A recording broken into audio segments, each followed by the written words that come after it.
Okay, so this PowerPoint is just about note-taking and studying tips.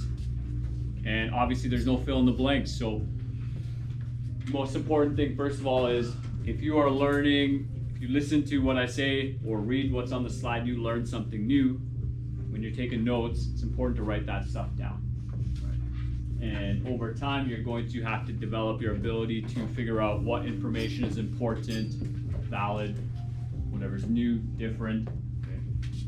So high school generally, in many of your classes, you'll just get fill in the notes packages, and that doesn't really teach you a lot about how to actually take notes, how to learn and decipher what is important and what is useful, rather than just looking to see, well, what is the word that I need to fill in. And most people probably aren't learning much from that. It's not very engaging either. I asked last class, and it seemed like a number of you mentioned that potentially you want to go to university or college, right? You want to do education after high school.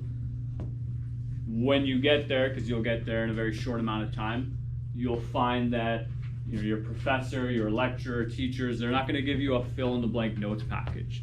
You'd be lucky if you even get like a PowerPoint, right? So you might just have to listen to what they're saying and figure out what is important. So learning how to develop that skill now, when there's less consequences, because nobody paid to be in this class, as opposed to university, which is very expensive. You don't want to fail those classes. Okay, so learning that skill now is more useful. Additionally, it's good to take notes, write down what you're learning, because you're unlikely to remember everything. Okay, so if something stands out, write that down, right, and you'll continue to develop that skill over time. Okay. Using shorthand is quite useful as well. So if you're going to do this, I would highly recommend in your notebook somewhere create what is called a legend, which basically is a guideline for what all of your shorthand is going to be.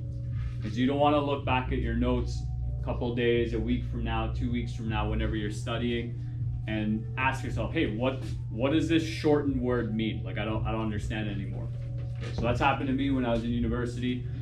Sometimes I'd write notes, the professor's going very quick, you're trying to look at the slide, listen, take all these notes and type. I would start condensing words, and I'd come back a couple hours later, maybe a couple days later, and then all of a sudden I don't know what my notes say. Okay, and so then they become useless. So if you do use shorthand, you can have a legend. So I like using this shorthand for with quite a bit. BC as well for because, when it's useful. So whatever words you want to have as shorthand, again, write those down, and then it makes taking your notes a lot easier, especially for more common words that you use more frequently. Create a shorthand for them. Sometimes you might have a question pop in your head, you don't understand what's going on. It's good to write that down if you can.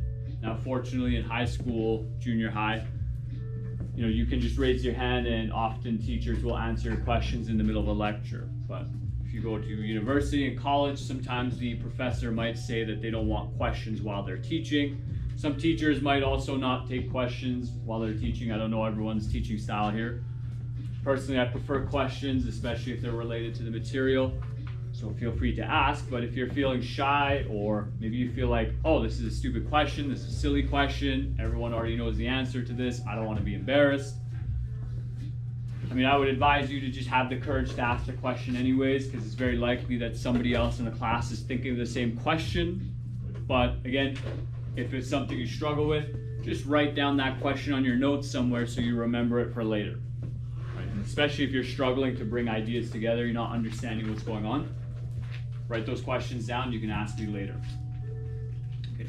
There's a little bit more detail about studying practices later in the PowerPoint, so we'll talk about that. But this third point here, so writing your notes by hand is quite useful because you got to slow down your thinking and put it onto paper, which is going to help you to better understand what you are learning, whatever information you're engaging with. Right?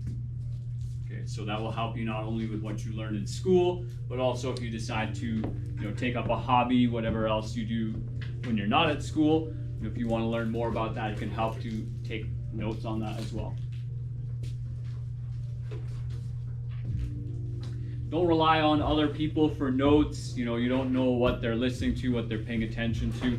Now, obviously, if you weren't in class and you need the notes, that's very different. But if you are in class, try to take notes as much as you can, right? Because what you understand, what you know, is going to be quite different from other people in the classroom. So make sure you're taking your own notes. Fortunately for you, these classes will be recorded. So if you miss one, or if there was something you didn't understand, you want to go back to it, you can just go to the YouTube video and then you can find that and go watch that again, relearn it. Especially since the PAT that you will write at the end of the semester is cumulative, meaning you'll have questions on your PAT that cover the material from chapter 1, 2, 3, 4, 5, all the way up to 9. There's 9 chapters in this course. You know, it will help to have those notes and to keep them. Okay, so don't just throw out your stuff once you're done with it. Don't do what kids always do, you know, try your best, but try your best to keep your binder, your notebook clean and tidy, right? So you have your material when you need it. And as much as you can, try to put things in your own words as best as you understand them. Again, you can always ask questions for clarification, but try your best to write things in your own words. That's good practice, not only for understanding, but later on when you get into high school or university, college, and you need to write essays, being able to articulate your own thoughts and ideas clearly and efficiently is going to help you a lot. Studying. So how many of you study, you can just raise your hands, how many of you study, let's say, 30 minutes a day? A couple of you. How many of you study 1 hour a week? Okay, a couple of you. How many of you study, you know, every day? Some of us. So how often, how long do you study? 4 hours. Every day? Yeah. Wow. That is impressive. I personally can't do that. Do you find yourself getting distracted when you study? Not really. Okay. So you just study a solid 4 hours every day? Yeah, usually math. Just math? Usually math. Okay. You said you study every day as well? Well, like about 5-10 minutes every day.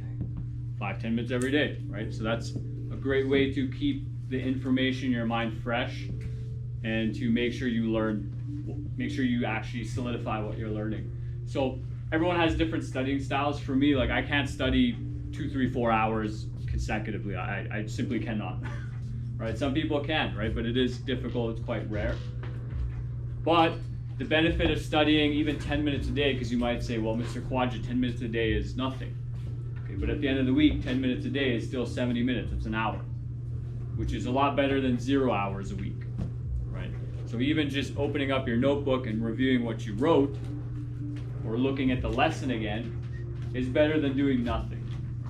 And in terms of studying, it's better to have a habit of regularly reviewing information, regularly learning, than it is to, let's say, spend 4, 5, 6 hours one weekend, one night preparing for a test. It's better to have the habit than to just do a big chunk of studying because you have some sort of assignment coming up, a test, whatever it is.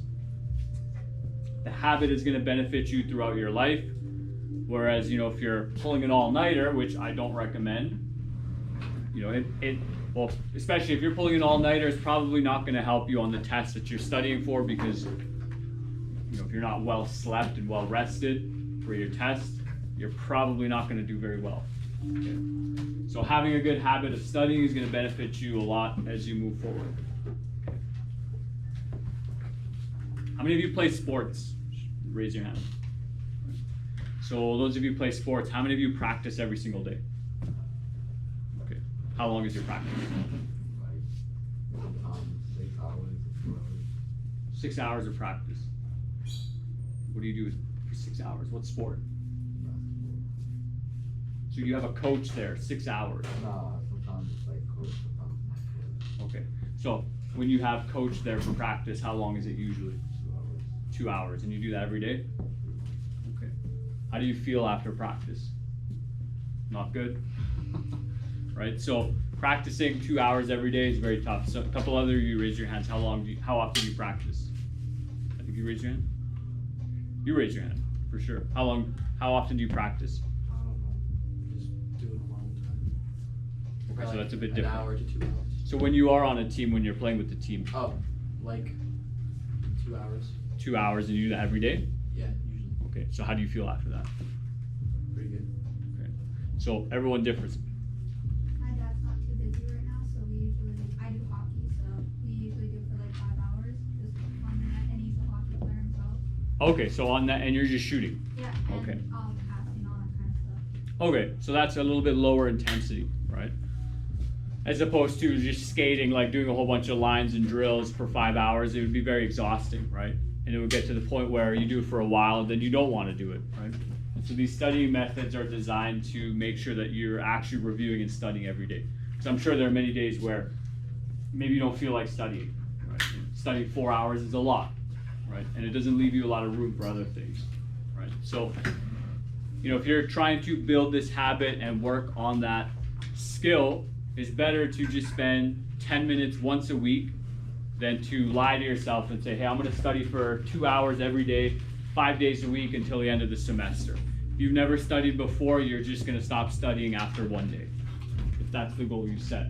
So again, it's better to do something that you can repeat and succeed at.